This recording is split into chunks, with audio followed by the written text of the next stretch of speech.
U.S. Ambassador Mary Kay Carlson condemned the dangerous maneuver of a PLA Navy helicopter in Bajo de Masinloc Tuesday. According to Carlson, the pilots and passengers on the Philippine Air mission were put in danger.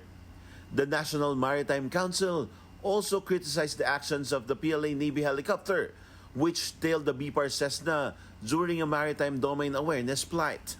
As a result, the Philippines will file another diplomatic protest against China. Journalists were on board the BPAR plane observing Chinese vessels in Bajo de Masinloc when the Chinese Navy chopper suddenly appeared. This is not the first time such an incident happened, but it is said to be the most dangerous maneuver the PLA Navy has taken against the Philippines.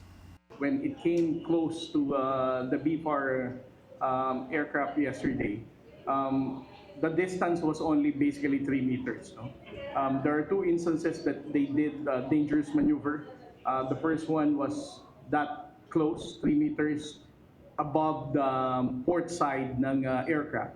So the tendency, kung meron kang propeller wash yung helicopter, which means it pushes down, no?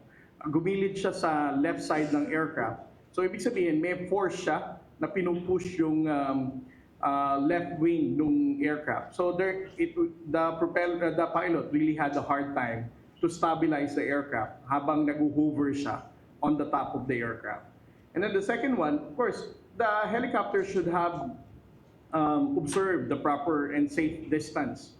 Dahil alam naman natin how dangerous it will be. Konting banggaan lang, no? With that close proximity can lead to disaster. The AFP also condemned China's latest act of bullying in the West Philippine Sea. They described the incident as illegal, aggressive, and a blatant disregard of internationally accepted norms on good airmanship and flight safety. The AFP urged the Chinese Navy to respect the Philippine sovereignty and adhere to international law. China, on the other hand, claimed that the Philippine aircraft illegally entered Chinese airspace, prompting them to deploy naval and air units to drive it away.